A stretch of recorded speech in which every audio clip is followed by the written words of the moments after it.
Ito yung bago nating natutunan sa trigonometry, no? Yung Mowiel's formula.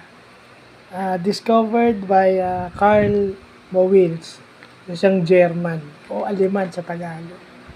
Well, ito basically is chine-check lang o chine-check o bine-verify lang yung sides and angles kung malapit.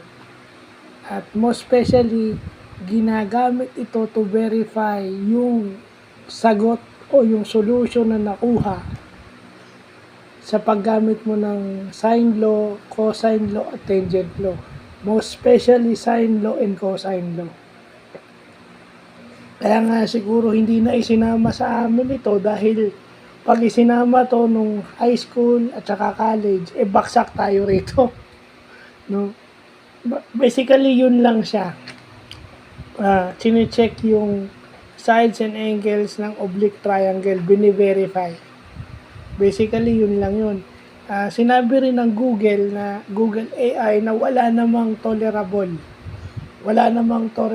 tolerable differences for as long na nakukuha yung sides and angles using the sine law or the cosine law. Usually sine law at saka cosine law kasi yung chine-check nito. Pero yung nakuha ko, yung sa akin, yung malapit. Tingnan nyo, kinuha ko yung difference. 0.2 at saka 0.101. Kasi kung pag-uusapan yung precision at saka accuracy, 0.5 or less yung allowable difference. So napakaliit na difference lang nun.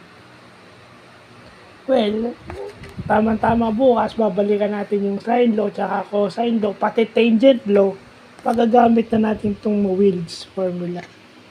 So, naintindihan ko naman bakit hindi ito isinama kasi lalo tayong mahihirapan. Mahirap na tong topic na to.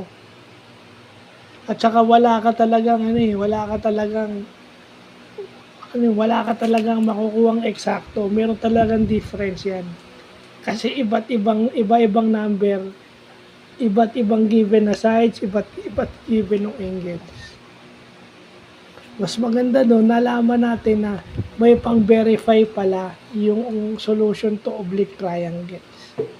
Or kung di ba, para ma-check mo na mas malapit yon yung nakuha mo sa sine law tsaka sa cosine law, ito yung gagamitin mo. Dalawang formula siya, bale. Meron siyang sum formula, meron siyang difference formula.